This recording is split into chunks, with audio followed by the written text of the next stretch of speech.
Well, the visuals you're seeing there, Tulas, are that of President Emmerson Mnangagwa handing over the chairpersonship to President Cyril Ramaphosa. To take you through what happened today, well, the program started 2 hours late this morning, and that was due to early morning last-minute meetings taking place on the sidelines of this gathering here, as a number of controversies had reared overnight. And of course, that pertains to, Eswatini coming in as the Troika, the chairperson of the Troika of SADC, but more specifically as well as the presence of the Madagascar leader, the one who came into power through a coup and not through democracy. Earlier on, I spoke to President Cyril Ramaphosa spokesperson Vincent Magwenya here on the program, and he had said to us that those issues were being handled with the necessary sensitivity and that there were resolutions, key resolutions that were taken pertaining to at least very specifically Mozambique, but more specifically democracy and the security of democracy across the continent. We know, of course, Zambia having had an election which came to a little bit of a halt, the counting at least a few days ago, and having been resumed thereafter. Of the 16 member states of SADC, 10 of those heads of state or government are present here at the Durban ICC, where right now the closed session is still underway. Now, we did initially anticipate that we would be receiving a closing ceremony speech by President Cyril Ramaphosa per the program at around 5 or 6 p.m., followed by what would then be a press briefing by the executive secretary thereafter to give us a sense of some of the details coming out of those closed sessions, of course, which we do not have any detail on just yet. However, given that the program started 2 hours late, we don't know how much time had been caught up on. And so that press briefing might come a little bit later than initially anticipated. So we're estimating at around 8 p.m. this evening, perhaps towards the latest. But of course, we'll keep you updated as and when that happens. A number of issues coming up here, issues pertaining to food security, industrializations, critical minerals. That was some of the big issues here. Earlier on, Samkele Maseko spoke to the Minister of International Relations, Ronald Lamola, on very specifically that.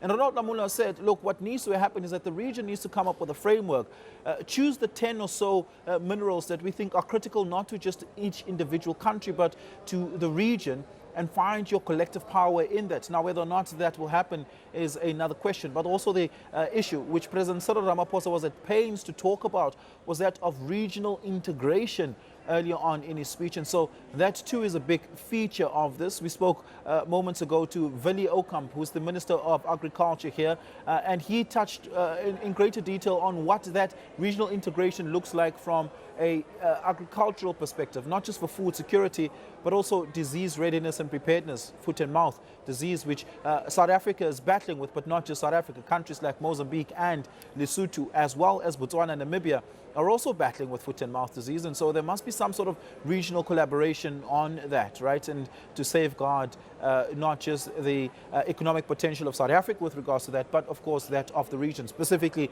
as Willie Okamp highlighted, that Mozambique is South Africa's largest trading partner on the continent and its fourth largest trading partner in the world. And so that is, of course, an important part of our economic prosperity, safeguarding the economic prosperity of Mozambique. That was a big part of the conversation here as well today. And just finally and importantly, Tulas, a big issue that was also on the table was the Ebola outbreak. Now, we know that the Africa CDC is also in attendance here because disease preparedness is a big part of the conversation here. President Ramaphosa touched on that in his speech as well earlier on. So we'll comb through some of the details as we continue to coverage here. But I want to bring into the conversation now SABC News politics editor Mzwaya, who's been with us here since yesterday and have been listening intimately to a number of those speeches that were delivered here. Mzwaya, big speeches were delivered earlier here. President Emmerson Mnangagwa handing over the chairpersonship of SADC for the second time, given that he did the same just last year. And we know that President Ramaphosa was the interim chairperson as a result of Mozambique's coup, of Madagascar's coup that had taken place there. What were some of the key issues that stood out for you geopolitically that you think are important to take note of for our viewers right now? Yeah, thank you very much, Oliver. I think, as I have been observing this summit, I obviously will have to compare with some of the summits that have happened and some of the issues that have arisen in those summits. And I mean, I also have been saying this, sometimes the issues tend to be somewhat similar, and you just wonder at what point will the leadership of the region say enough is enough in terms of stabilizing the region. Because even if you look at what the AU had preached at some point, I mean, you and I at some point were hearing the silencing of the guns, and the intention was to do that by 2020. And we are in 2026, still hasn't been done. There was a time where the continent as a whole, not only the region, where the issue really of talking about the change of government through unconstitutional means meant that you will no longer be allowed to be part of those nations. But fast forward to 2026, we are still talking about the issues of Madagascar, and how even the president was kind of like ousted of power. So how is the region taking some concrete and decisive action in terms of preventing those things from happening in the future? Because as matters stand, yes, you do hear the resolutions, we shouldn't do this, we shouldn't do that, but the kind of optics and what people see is what they believe more than what you say. So I think the region has a good opportunity perhaps to self-introspect and really ask itself very difficult questions. I mean, the advantage perhaps, Oliver, about SADC is that it's probably the most, on the continent, it's probably the most stable region. So how are you then able to work on that stability so that you are able to achieve that integration that we are speaking about? Your question was, what has been your key takeaway? Everyone is talking about integration, stability, peace, and democracy. So are we translating that? Infrastructure development, are we doing that? Perhaps we are, but are we doing it fast enough? So those for me are the issues really that I've been hearing over and over again. I am at a point where I would really want to see our region, our continent, where the investment into this kind of infrastructure so that we enable the kind of trade you're speaking about go up as soon as yesterday. So one of the enablers of that trade, of course, is to unite different economies and different markets. Now, in President Cyril Ramaphosa's speech, the words deliver and implementation was mentioned at least 9 times. I counted. That's how important those were.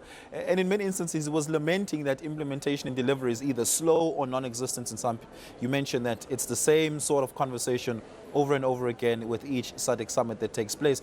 But if you look at parts where integration has actually happened, and that might not sit too easy with them, is the implementation of the vision on the Lobito corridor between Angola, the DRC, and Zambia, for instance. All 3 are member states of SADC.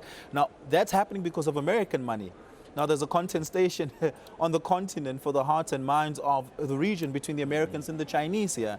And so there must be some sort of conversation about these uncomfortable parts, right, where there is implementation. It's not because member states are pushing, it's because external forces like the Americans are able to do that. The Americans involving themselves in the peace conversation between Rwanda and the DRC as well. That was uncomfortable for the continent as well. Politically, do these member states see past each other, or do they actually have consensus on ideologically what underpins what we mean by integration, what we mean by implementation? You know, there's a saying which goes like, I think nature doesn't allow for the vacuum. If there's a vacuum, somehow nature will take that vacuum. So as you speak about the United States is seeing the opportunity to say maybe we can get in here and help so that we can also benefit. And I think President Trump is not even shy about being clear. Transactional. Yes. It's very clear about that. But the fact that we have created that vacuum, when we can see it, when we talk about it, but don't do anything about it. Because it's different to talk about boosting trade. I mean, I have been hearing about the matter of boosting intra-Africa trade for the longest of times. Even if you go and look at the stats now, it's still very, very low. And you ask yourself the question, why? So then that's the vacuum I'm speaking about. So the region must use the fact that the proximity should make it even easier. The fact that the stability is even better than the rest of the other African countries, so they should use that to their advantage. But if ours as the region is to do more talking than acting, so unfortunately we will come back next year and then we'll be talking the same thing. And Oliver, you must call each other out, you must hold each other accountable. Yeah. Because if the goal is common about advancing the region, the continent, so I must be able to tell you if you are veering off. I must not assist you to veer off or just keep quiet when you are veering off. They must put mechanisms in place. At the beginning of your introduction, you spoke about the delayed meeting for about 2 hours. And part of the issues we gather that delayed those was the issues, for example, around what has been happening in Swaziland in terms of receiving some of those convicts from the United States. So is it beneficial for Swaziland? Is it in the interest of the region? So you must be able to be frank and talk about these issues. But if you are not able to do that, if you only say that which is palatable to others and then keep quiet about that which is not, so we will continue talking, and the progress, yes, there is some progress, but will be very slow. I think also lastly, I think we must touch on this. President Cyril Ramaphosa himself is entering the twilight of his political career and his presidency as he assumes this chairpersonship, right? So one might assume he's going to be braver than you ordinarily would be, you know, given where he finds himself. What are you hoping to hear from him a little bit later on this evening in that closing ceremony remarks? I think his speech will be quite bold. He will be able to say all the right things. For me, to then measure if his term would be successful is what is it that he will say or announce today will be done. And then you look at those things over the year when he hands over that chairmanship of SADC. So once that report indicates that which he will have said today, some of those things are accomplished, so then it will have been accompanied by action. But I can tell you, given the posture and his posture, and presidents generally in their last terms tend to be very brave, tend to be very bold, because they have, in inverted commas, nothing to lose. Yeah. Well, we're going to have to leave it there for now. So I really do appreciate some of that analysis there. Tulas, just to give you a sense of what is to come next, what we do expect to happen after the close ceremonies or close sessions are done. We expect to see a signing of the legal instruments of the SADC heads of state and government. Thereafter, we will see the induction of the Deputy SADC Executive Secretary on regional integration. And then we will hear from the Executive Secretary, Mr. Elias Mukhosi of Botswana. From that, and then we'll hear a vote of thanks by the next host of the SADC Summit. Very importantly, however, is that we will then hear the closing statement by President Cyril Ramaphosa, and thereafter President Ramaphosa, accompanied by Mr. Elias Mukhosi, as well as Minister of International Relations, Ronald Lamula, will then do a media briefing thereafter. We'll keep an eye on all of that for you and bring you the details as and when it unfolds. But for now, Tulas, it's back to you. Oliver, it's an absolute intellectual feast of diplomacy and regional integration, and I can see you and Mzwai and the rest of the team are really soaking it in. As Oliver mentioned, you can catch the SABC News pop-up channel with Bongiwe Zwane, my partner, leading that coverage on that front. But we'll have more for you from the SADC Summit, including that closing ceremony that Oliver alludes to.